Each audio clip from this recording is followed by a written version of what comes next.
Hi guys, welcome back to my channel Lush Foliage. In today's video we are going to be talking about a very beautiful house plant which can be grown indoor as well as outdoor. It's called as Peperomia. I'll put the entire name on the screen. It belongs to the family of Peperomia and it's an extremely beautiful green foliage plant.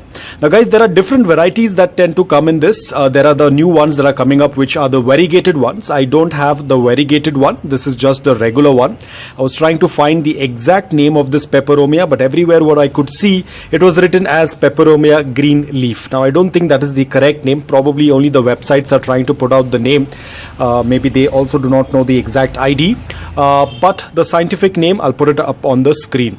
Now guys, the care requirements for the green leafed Peperomia as well as the variegated one, both of them are going to have the same care requirement. The only difference is when it comes to light, and that's what we are going to be talking in this video. Now this plant is native to South America. It tends to grow around 1 feet in height. It is an epiphyte plant, which means that as and when it starts to grow, you can use a pole, it will latch onto it, or it will start to trail out of the pot. You can do any one of that. You can even use it in a hanging planter as well. Now talking about the soil requirement, this plant will do well in a pH level, which if the soil is acidic, neutral or alkaline, it will do quite well. Even if there is a little high amount of clay in the soil, the plant will still do quite well. It's not very fussy about the soil mix, but we will talk about that in detail. So let's start with the light first. Now that's the most important thing. Now guys, because this is in the color green, it will do well in a little bit of less light as well, but do not keep it in a very dark place. Otherwise the plant will start getting leggy. Give it a good amount of indirect but bright light and the plant will do quite well. Now do not keep this plant in afternoon sunlight, otherwise the leaves will get burnt. Even for that matter, do not keep it in a long hours of morning direct sunlight. Even that can damage or that can reduce the green color on the leaves and it will start looking a little bit pale. But if you want, you can keep it under large foliage plants. You can give it dappled sunlight. You can keep it under the green shade cloth, or you can give it filtered light. That is going to work out really well. If you're very confused, just keep it in indirect bright light. The plant will do quite well. If you're going to keep it in low light condition, then the growth of the plant will be very slow. As we have already spoken about this, low light will give a disadvantage of slowing down the growth of the plant. Now talking about the soil mix, as I said, it prefers acidic, neutral, alkaline soil. It's not very fussy about soil.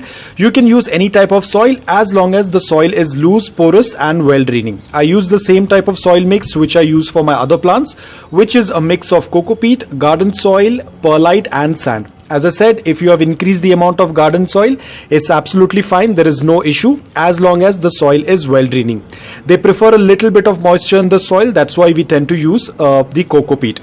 Now, a lot of you tend to ask me on Instagram that what is the exact proportion of the soil mix. Now guys, there is no exact proportion of the soil mix. It all depends upon you. I do not measure the soil mix. I just use it accordingly because the soil mix differs from region to region. It depends upon your environment. If your environment is dry, use a little bit more coco peat. If your environment is more humid, reduce the amount of coco peat. So there is no exact ratio of the soil mix for any plant. It all depends upon your environment. Now talking about watering, this is most important thing. Whenever you tend to see that the upper layer of soil during summers, when the upper layer of soil is dry around 2 to 3 inches, go ahead and do a complete watering, because during summers is their growing period.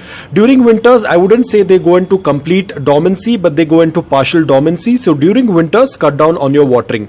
Probably you can water it again depending upon your environment. You can water it once in 2 weeks or once in 2.5 weeks, but do not keep them underwatered for a very long time. Even though they are a little bit drought tolerant because they tend to store water in their leaves, but they cannot be kept in dry soil for a longer period of time, especially during summers, because one, it is their growing period. Secondly, the environment is very dry depending upon your climate and environment. In some places the soil might dry really fast, so you have to keep a watch on that. Whenever you see that the upper layer of soil is dry around 2 or 3 inches, go ahead and do a complete watering.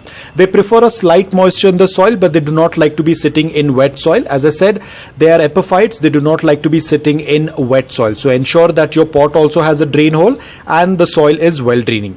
Now talking about propagation, it's very simple to propagate your peperomia, because ideally this plant, as I said, it starts to trail. If you want to make the plant more bushy, you can cut off the stems because it starts getting a little leggy over the period of time. So if you want a very bushy one, you'll have to do a stem cutting.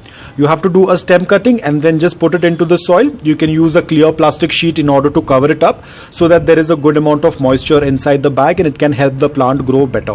Whenever you are doing the cutting, do not keep the cutting in direct sunlight, not even morning direct sunlight. Keep it in a bright spot where there is a good amount of light. Within couple of weeks or probably a month or so, the cutting will start to root. I'm not very sure about water propagation. I usually do not do water propagation for most of my plants. I usually tend to put them in soil. It's only some of the philodendrons or pothos I tend to put them in water and do water propagation. But for most of my foliage plants, I just prefer to put them in soil directly and then put a plastic sheet over it to keep the moisture retained or to keep the humidity level inside the plastic bag so that it can help the plant grow better. Talking about pest attack, now ideally this plant does not get affected much with pest attacks, but it's always better to do a check, because if your other plants have some insects, then those insects can transfer onto your peperomia, usually the spider mites or the mealybugs. So if there are spider mites, if you think that your other plants have got infected with spider mites, do a visual check every 2 or 3 weeks. Turn the leaves around and check if there are any insects beneath. Also, you will also notice if there are any spider mites, you'll also notice a lot of yellow spots on the upper leaves. That indicates that there is some infestation beneath the leaves. Now talking about temperature and humidity, this plant will do well in temperatures that are between 25 to 34 degrees Celsius and it is going to do quite well. I'm not very sure about frost hardy because in my city I do not get frost. I'm not very sure about frost hardy.